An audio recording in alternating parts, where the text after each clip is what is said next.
আসসালামু আলাইকুম ভিউয়ার্স, জানিয়ে দিব সর্বশেষ সংবাদগুলো।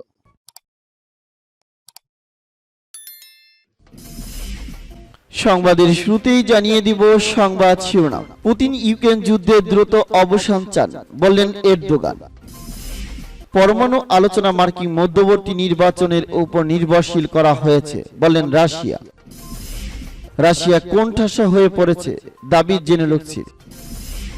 এবং জানিয়ে দেব সর্বশেষ শিরোনাম। মিয়ানমার ইস্যুতে বাংলাদেশ কূটনৈতিকদের সহায়তা চায়। এতক্ষণ শুনছিলেন সংবাদ শিরোনাম, এখন শুনবেন সংবাদের বিস্তারিত। তো বন্ধুদের কাছে রিকোয়েস্ট রইল, এই ভিডিওতে একটা লাইক দিবেন, আর ভালো লাগলে অবশ্যই বন্ধুদের মাঝে শেয়ার করে দিবেন। পুতিন ইউক্রেন যুদ্ধে দ্রুত অবসান চান, বললেন এরদোগান। তুরস্কের প্রেসিডেন্ট রেসেপ তাইপ এরদোগান বলেছেন, রাশিয়ার নেতা ভ্লাদিমির পুতিন ইউক্রেন যুদ্ধের অবসান চাইছেন বলে তিনি আশ্বাস করেন এবং এই লক্ষ্যে একটি উল্লেখযোগ্য পদক্ষেপ নেওয়া হবে বলে তিনি জানান সম্প্রতি পুতিনের সাথে আলোচনা থেকে তার এই ধারণা তৈরি হয়েছে যে রুশ প্রেসিডেন্ট যত তাড়াতাড়ি সম্ভব এটি শেষ করতে চান। এই লড়াইয়ে ইউক্রেন চলতি মাসে তাদের ভূখণ্ডের কিছু অংশ দখল থেকে পুনরুদ্ধার করেছে। তুর্কি নেতা ইঙ্গিত করেন যে পরিস্থিতি রাশিয়ার জন্য বেশ সমস্যা হয়ে দাঁড়িয়েছে। গত সপ্তাহে উজবেকিস্তানে এক শীর্ষ সম্মেলনে চলার সময় মিস্টার পুতিনের সাথে তার ব্যাপক আলোচনা হয়েছে বলে এরদোগান জানান। মার্কিন টিভি চ্যানেল পিবিএস কে দেওয়া এক সাক্ষাৎকারে তুরস্কের প্রেসিডেন্ট বলেন, রুশ প্রেসিডেন্ট দ্রুত ওই যুদ্ধের পরিসমাপ্তি চান বলে তার ধারণা। শিগগিরই দুপক্ষের মধ্যে 200 জন জিম্মি বিনিময় করা হবে। তবে এই ধরনের বন্দি বিনিময় কারা অন্তর্ভুক্ত হবে সে সম্পর্কে তিনি কোনো বিস্তারিত প্রকাশ করেননি। রাশিয়ার বিরুদ্ধে পশ্চিমা নিষেধাজ্ঞা বিরোধিতার পাশাপাশি ন্যাটো সদস্য হিসেবে ভারসাম্যপূর্ণ অবস্থানের কথা প্রচার করে এরদোগান বারবার ইউক্রেন যুদ্ধের মধ্যস্থতা করার চেষ্টা করেছেন। ইউক্রেন থেকে শস্য রপ্তানি আবার শুরু করার লক্ষ্যে তিনি জাতিসংঘকে মধ্যস্থতা করতে সহায়তা করেছিলেন এবং গত সপ্তাহে জানান তিনি একটি সরাসরি যুদ্ধবিরতি আলোচনার আয়োজন করার চেষ্টা করেছেন। এদিকে রুশ বাহিনী লুহানস্কের পুরো অঞ্চলের নিয়ন্ত্রণ দখলের 2 মাস পর ইউক্রেন তার হারানো ভূখণ্ডের কিছু অংশ পুনরুদ্ধার করেছে। লুহানস্কের ইউক্রেনীয় সেনা সেরহি হাইদাই বলেছেন, রুশ বাহিনী বিলোরোহিভোকা গ্রাম থেকে পিছু হটে গেছে। প্রেসিডেন্ট ভ্লাদিমির জেলেনস্কি বলেছেন, রুশ দখলদারীরা স্পষ্টই আতঙ্কে রয়েছে। রুশ বাহিনীর হাত থেকে মুক্ত ইজিএমের এক কারখানায় নিহত স্বামীর জন্য কাঁদছেন এক ইউক্রেনীয় নারী। এ মাসের শুরুর দিকে এরদোগান রাশিয়ার বিরুদ্ধে দেশগুলোর উস্কানিমূলক নীতির অভিযোগ করেন। সে সময় তিনি সতর্ক করেছিলেন এই বলে যে ওই যুদ্ধ শীঘ্রই শেষ হবে এমন সম্ভাবনা নেই। গত সপ্তাহে রুশ নেতা বলেছিলেন যে তিনি ইউক্রেনের প্রেসিডেন্টের সাথে বৈঠক করতে তৈরি, কিন্তু জেনেলক্সি তৈরি নয়। ভারতের প্রধানমন্ত্রীকে তিনি বলেছিলেন যে যত দ্রুত সম্ভব ওই যুদ্ধ তিনি শেষ করতে চান। তবে 2014 সালে দখল করা এলাকা ইউক্রেনের সব ভূখণ্ড থেকে সম্পূর্ণভাবে সরে যাওয়ার প্রশ্নে রাশিয়ার তরফ থেকে ইঙ্গিত পাওয়া যায়নি। পরমাণু আলোচনা মার্কিন মধ্যবর্তী নির্বাচনের উপর নির্ভরশীল করা হয়েছে, বললেন রাশিয়া। রাশিয়ার একজন শীর্ষ পর্যায়ের কূটনৈতিক বলেছেন, 2015 সালে সই হওয়া পরমাণু সমঝোতা পূর্ণবহারের আলোচনা আমেরিকা অনেক বেশি মধ্যবর্তী নির্বাচনের উপরে নির্ভরশীল করে ফেলেছে। আগামী নির্বাচন নভেম্বর মাসে অনুষ্ঠানের কথা রয়েছে।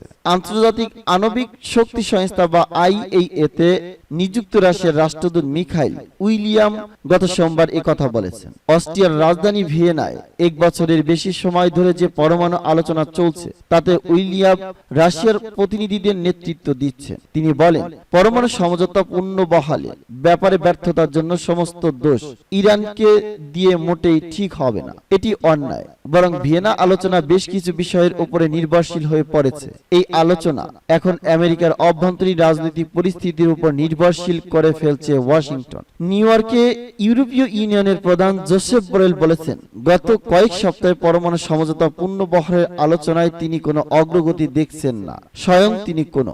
বোরেলের এই মন্তব্যের পর মিখাইল উইলিয়াম এ সমস্ত কথা বললেন। রাশিয়া কোণঠাসা হয়ে পড়েছে, দাবি জেনেলক্সির। যুদ্ধক্ষেত্রে রাশিয়ার সামরিক বাহিনী কোণঠাসা হয়ে পড়ছে বলে মন্তব্য করেছেন ইউক্রেনের প্রেসিডেন্ট ভ্লাদিমির জেলেনস্কি।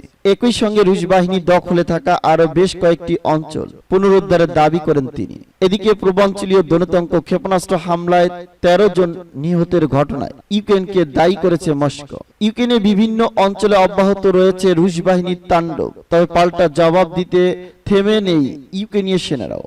রাশিয়া দখল করা বিভিন্ন অঞ্চল পুনরুদ্ধারে মরিয়া দেশটির নেতারা।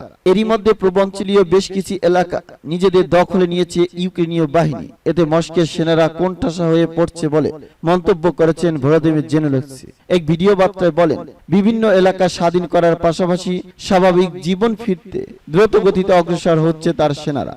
এরই মধ্যে রুশ সীমান্তবর্তী ওস্কিল নদী নিয়ন্ত্রণের দাবি করছে কিয়েভ। এটাকে ইউক্রেনীয় সেনাদের জন্য আরেকটি মাইলস্টোন বলে উল্লেখ করেন জেলেনস্কি। রুশ সেনাদের উদ্দেশ্যে কঠোর বার্তা দিয়ে তিনি বলেন, তাদের সামনে এখন দুটি পথ খোলা, হয় তারা ইউক্রেনের ভূখণ্ড ত্যাগ করবে, নয়তো আত্মসমর্পণ করবে। জেলেনস্কি আরো বলেন, দ্রুত গতিতে অগ্রসর হওয়া এখন খুব গুরুত্বপূর্ণ।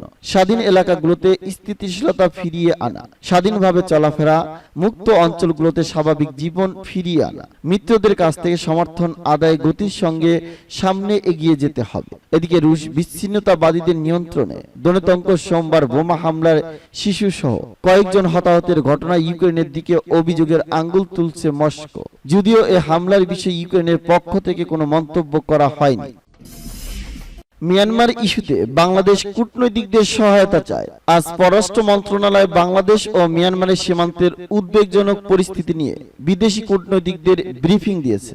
যে কোনো ধরনের সংঘাত প্রতিহত করে পুরো অঞ্চলের স্থিতিশীলতা রক্ষার জন্য কূটনৈতিকদের সহায়তা চেয়েছে ঢাকা। ভারপ্রাপ্ত পররাষ্ট্র সচিব অ্যাডমিরাল অবসরপ্রাপ্ত খুরশেদ আলম রাষ্ট্রীয় অতিথি ভবন পদ্মায় এক ব্রিফিং শেষ করে বলেন, আমরা তাদেরকে জানিয়েছি যে মিয়ানমারকে এই পুরো অঞ্চল অস্থিতিশীলতা সৃষ্টি এবং রোহিঙ্গাদের পুনর্বাসন প্রতিবন্ধকতা সৃষ্টি করতে দেওয়া যাবে না। তিনি জানান, সরকার মিয়ানমারের পক্ষ থেকে মর্টারের গোলা ও বুলেট হামলার ঘটনাগুলো প্রতিহত করার জন্য বিদেশি কূটনৈতিকদের উদ্যোগ নেওয়ার অনুরোধ জানিয়েছেন।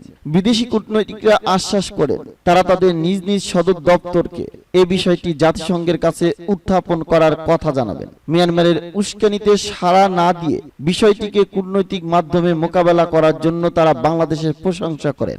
আগস্টের শুরু থেকে মিয়ানমারের সামরিক বাহিনী ও আরাকান আর্মির মধ্যে চলমান সংঘাত বাংলাদেশের সীমান্তে ভীতির সৃষ্টি করছে। গত শুক্রবার মিয়ানমার থেকে আসা মর্টারের গোলা নো ম্যানস ল্যান্ডে আঘাত করলে এক রোহিঙ্গা নিহত ও 5 জন আহত হয়। এসব ঘটনায় সীমান্ত এলাকায় বসবাসকারী বাংলাদেশি নাগরিকদেরও জীবন জীবিকায় প্রভাবিত হয়েছে। খুরশেদ আলম বলেন, সংঘাতের কারণে বাংলাদেশিদের উপর যে কোনো চাপ না পড়ে সে উদ্যোগ নিতে আমরা তাদেরকে অনুরোধ করছি। সোমবার পররাষ্ট্র মন্ত্রণালয়ের পক্ষ থেকে দক্ষিণ পূর্ব এশিয়ার দেশগুলোর জোট Association of South East Asian নেশনের কূটনৈতিকদের এই উদ্যোগগুলো পরিস্থিতি সম্পর্কে ব্রিফিং দেওয়া হয়।